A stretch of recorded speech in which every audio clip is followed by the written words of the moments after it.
பகல் நேரங்கள்ல வெயிலுடைய தாக்கம் பொறுத்த வரைக்கும் தமிழகத்துல சதம் அடிக்க ஆரம்பிச்சிருக்கு. ஏற்கனவே ஒரு சில மாவட்டங்கள் பத்தி நேற்றைய தினங்கள்ல நம்ம சொல்லியிருந்தோம். எந்தெந்த பகுதிகள் எல்லாம் நமக்கு வெயிலுடைய தாக்கம் பொறுத்த வரைக்கும் ரொம்ப தீவிரமாக இருக்கும் அப்படின்னு சொல்லி. வருகிற நாட்கள்ல 101 டிகிரி ஃபாரன்ஹீட் வரைக்கும் வெப்பநிலை பகல் நேரங்கள்ல தீவிரமடையும். ஏற்கனவே வேலூர், திருப்பத்தூர், ராணிப்பேட்டை, திருவண்ணாமலை போன்ற மாவட்டங்கள்ல பகல் நேர வெப்பநிலை பொறுத்தவரை 37.8 டிகிரி செல்சியஸ் வரைக்கும், கிட்டத்தட்ட 100 டிகிரி ஃபாரன்ஹீட் வரைக்குமே வெப்பநிலை பதிவாக ஆரம்பிச்சிருக்கு. தொடர்ந்து அடுத்து வருகிற நாட்கள்ல 38 டிகிரி செல்சியஸ்க்கும் மேலாக வெப்பநிலை தொடர்ந்து பதிவாகும். பொதுவாக நமக்கு ஏப்ரல் மற்றும் மே மாதங்கள்ல தான், ஏப்ரல் மாதத்துல தான் நமக்கு 100 டிகிரி ஃபாரன்ஹீட் அப்படிங்கிறது இருக்கும். ஆனா இந்த மார்ச் மாத தொடக்கத்திலேயே 38 டிகிரி செல்சியஸ் நம்ம தாண்டி போகிறோம்.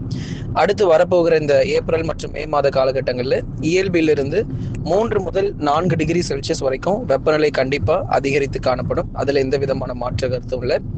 மழை வாய்ப்பும் தமிழ்நாட்டில் இருக்க போது எந்தெந்த மாவட்டத்துல எந்த தேதிகள்ல மழை வரும் அப்படிங்கிறத மட்டும் நம்ம பார்த்து தெரிந்து கொள்ளலாம். நீங்க ஒண்ணு பண்ணுங்க, மறக்காம லைக் பண்ணுங்க. யாரெல்லாம் இன்னும் சப்ஸ்கிரைப் பண்ணாம இருக்கீங்களோ சப்ஸ்கிரைப் பண்ணி தொடர்ந்து சப்போர்ட் பண்ணுங்க. நண்பர்கள், உறவினர்கள் தெரியப்படுத்த ஷேர் பண்ணுங்க, அவங்களும் பார்த்து பயன்பெறட்டும். இனி வரப்போகிற நாட்களிலும் மழை பரவலாக தமிழகத்துல தொடர்ந்து நமக்கு தீவிரமடையும். எந்தெந்த மாவட்டங்கள், குறிப்பாக 2 முதல் 3 மாவட்டங்கள் வரைக்கும் மழைக்கான வாய்ப்புகள் உண்டு.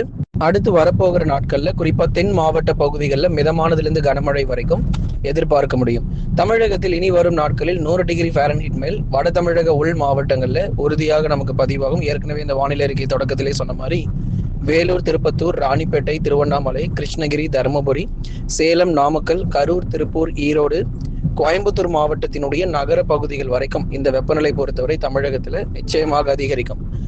முதற்கட்டமாக வட தமிழக உள் மாவட்டங்கள்ல வெப்பநிலை அதிகரித்த பிறகு அதனை படிப்படியாக கடலோரம் மற்றும் டெல்டாவிலும் இனி வருகிற நாட்கள்ல வெயிலின் தீவிரம் பொறுத்த வரைக்கும் அதிகரிக்க ஆரம்பிச்சிடும். ஏற்கனவே நம்ம பிப்ரவரி மாத இறுதியிலேயே உள் மாவட்டங்கள்ல வெப்பநிலை அதிகரிக்க தொடங்கியது. இப்போ மார்ச் மாத தொடக்கத்திலும் வட தமிழக உள் மாவட்டத்தில் இருக்கக்கூடிய பெரும்பாலான இடங்கள்ல வெயிலுடைய தாக்கம் உண்டு. ஏப்ரல் மாதங்கள்ல உங்களுக்கு வெப்பசலன இடிமழை, ஏப்ரல் இறுதி மற்றும் மே மாதங்கள்ல வட தமிழக உள் மாவட்டங்களில் வெப்பசலன இடிமழை அப்படிங்கிறது பதிவாக போகுது. இந்த மார்ச் மாதத்துல பெரும்பாலும் வட தமிழகத்துல வறண்ட வானிலையும் பகல் நேரங்கள்ல வெயில் மட்டுமே காணப்படக்கூடும். குறிப்பா தமிழக ஆந்திர எல்லையோர பகுதிகள், பகுதிகளில் கடுமையான வெப்பம் நமக்கு தமிழ்நாட்டில் இனிமேதான் நமக்கு 100 மற்றும் 101 டிகிரி ஃபாரன்ஹீட்டுக்கு மேல வெப்பநிலை பதிவாகும். ஆனா ஆந்திராவில் ஏற்கனவே நமக்கு வெப்பநிலை பதிவாக தொடங்கியாச்சு. குறிப்பா தெற்கு ஆந்திர பகுதிகளில் சித்தூர், திருப்பதி, நெல்லூர், ஓங்கோல் மற்றும் அதன் பகுதிகள் முழுவதுமாகவே 38.5 டிகிரி செல்சியஸ்க்கு மேலாக வெப்பநிலை பதிவாக ஆரம்பிச்சிருச்சு. ஃபாரன்ஹீட்ல சொல்லணும் அப்படின்னா 101 டிகிரி ஃபாரன்ஹீட்டுக்கு மேலாக வெப்பநிலை பதிவாக ஆரம்பிச்சிருக்கு ஆந்திர மாநிலங்கள்ல. தொடர்ந்து தமிழகத்துல இந்த கோடைக்கால அக்னி நட்சத்திர காலகட்டங்கள்ல 42 முதல் 44 டிகிரி செல்சியஸ் வரையும் வெப்பநிலை நிச்சயமாக பதிவாகக்கூடும். சரி, இதெல்லாம் ஒரு பக்கம் இருந்தாலும் மழை பொழிவு எப்பொழுது தமிழ்நாட்டில் இருக்கும் அப்படிங்கிறதுக்கான தகவலையும் கமெண்ட் செக்ஷன்ல நிறைய பேர் கேட்டிருந்தீங்க. அதுக்கான தேதிகளையும் நம்ம பார்த்துடலாம். எந்தெந்த மாவட்டங்கள், பகுதிகளில் கனமழைக்கான வாய்ப்பு இருக்குன்னு தேதிகள் மறக்காம குறித்துக் கொள்ளுங்க. மார்ச் 10ஆம் தேதியிலிருந்து 13ஆம் தேதி வரைக்கும் இந்த 3 முதல் 4 நாட்கள் வரைக்கும் கன்னியாகுமரி மாவட்டங்கள் மற்றும் தென்காசி மாவட்டத்தில் இருக்கக்கூடிய மேற்கு பகுதிகளில் பரவலாக மிதமான மழைக்கு பதிவாகிறதுக்கான வாய்ப்பு இருக்கு. கொளச்சல், எரணியல், புத்தனணை, பேச்சிப்பாறை, சிவலோகம், கன்னிமார், அதன் சுற்றுவட்டார பகுதிகள், மார்த்தாண்டம் உள்ளிட்ட பல்வேறு பகுதிகளிலும் மிதமானது முதல் கனமழை பொறுத்த வரைக்கும் கண்டிப்பாக பதிவாகும். அதனால எப்போது கனமழை அப்படிங்கிறதுக்கான தகவலையும் உங்களுக்கு நம்ம சொல்லியிருக்கிறோம். மார்ச் 10ஆம் தேதி முதல் 13ஆம் தேதி வரை குமரி மற்றும் தென்காசி ஆகிய இந்த 2 மாவட்டங்கள்ல குறிப்பா மேற்கு பகுதிகளில் வலுவான மழை பொழிவுகள் நிச்சயமாக பதிவாகும். ஒரு சில இடங்களில் மிதமான மழையும் சில இடங்களில் கனமழையுமாக எதிர்பார்க்க முடியும். மற்றபடி மதுரை, விருதுநகர், சிவகங்கை, திண்டுக்கல், ராமநாதபுரம், தூத்துக்குடி, திருநெல்வேலி போன்ற மாவட்டங்களிலும் பெரும்பாலான பகுதிகளில் நமக்கு வெயிலுடைய தாக்கம் பொறுத்த வரைக்கும் தீவிரமாக காணப்படும். அதனால மார்ச் 10ஆம் தேதி முதல் 13ஆம் தேதி வரை தென் மாவட்டத்தில் இருக்கக்கூடிய 2 பகுதிகள், தென்காசி மற்றும் கன்னியாகுமரியில மட்டும் மிதமான மழை எதிர்பாருங்க. தொடர்ந்து மாலை இரவு நேரம் மழை வாய்ப்பாக அதிகம் பதிவாகும். தென் மாவட்டத்தில் இருக்கக்கூடிய மற்ற பகுதிகளில் பகல் நேர வெப்பநிலை பொறுத்த வரைக்கும் தீவிரமடைந்து காணப்படும்.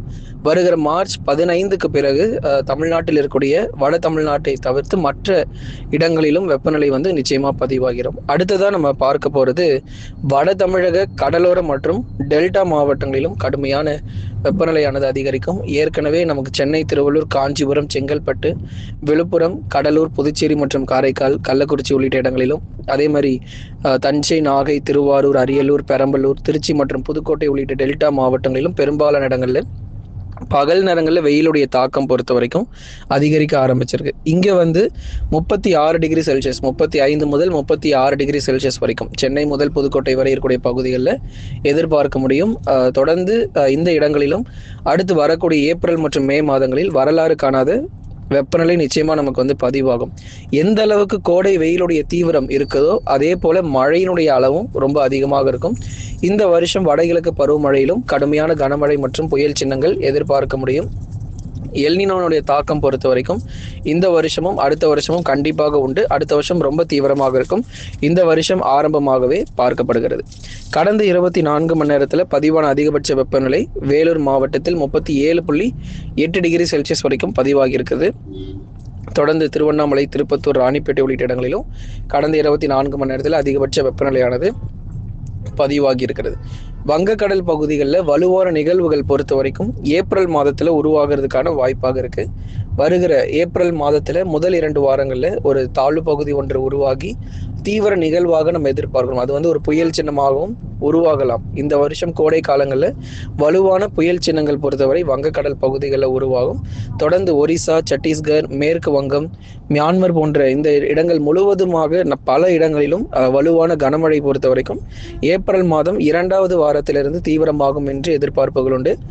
தொடர்ந்து இனி வருகிற நாட்களில் உங்களுக்கு நிச்சயமாக அறிவிக்கிறோம் எப்பொழுது தீவிரமான நிகழ்வுகள் பொறுத்த வரைக்கும் உருவாகும் அப்படின்னு சொல்லிட்டு. வங்கக்கடலில் கண்டிப்பாக குறைந்த தாழ்வு பகுதி உருவாகும். ஆனால் தமிழகத்திற்கு நேரடியாக கரை கடக்க வாய்ப்பு இருக்காது. ஒருவேளை தமிழக கடலோர பகுதிகளை ஒட்டி அதுக்கப்புறம் ஒரிசா அல்லது மேற்கு வங்கம் போக வாய்ப்புகள் இருந்தால் நமக்கு மழையானது கணிசமாக மிதமான மழையோ அல்லது கனமழையோ கிடைக்கலாம். ஒருவேளை முழுமையாக இந்த தாழ்வு பகுதி தமிழகத்தை விட்டு விலகி செல்லும் போது நமக்கு மழை பொழிவானது ரொம்ப தீவிரம் இல்லாமல் அதற்கு பதிலாக கடுமையான வெயில் ரொம்ப தீவிரமாக ஆரம்பிச்சிடும். அதனால தொடர்ந்து இனி வருகிற நாட்களில் மழை வாய்ப்புகள் எப்படி இருக்கு, அதே மாதிரி வெயிலுடைய தாக்கம் எப்படி இருக்கும் என்பது தகவல் குறித்து மிக தெளிவாக உங்களுக்கு நம்ம சொல்றோம்.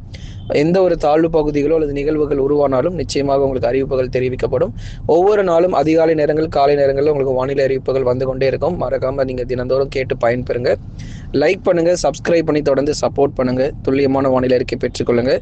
நம்ம சேனல்ல ஸ்டோர்னு சொல்லி ஒரு ஆப்ஷன் நம்ம தனியாக கொடுத்துருக்கிறோம். நிறைய ப்ராடக்ட்ஸுமே சேல் ஆயிட்டு இருக்கு. வீட்டுக்கு தேவையான எல்லா பொருட்களுமே நீங்க 50%லேருந்து 90% டிஸ்கவுண்ட் வரைக்குமே சேல் போயிட்டு இருக்கு. மறக்காம வாங்கி பயன்பெறுங்க.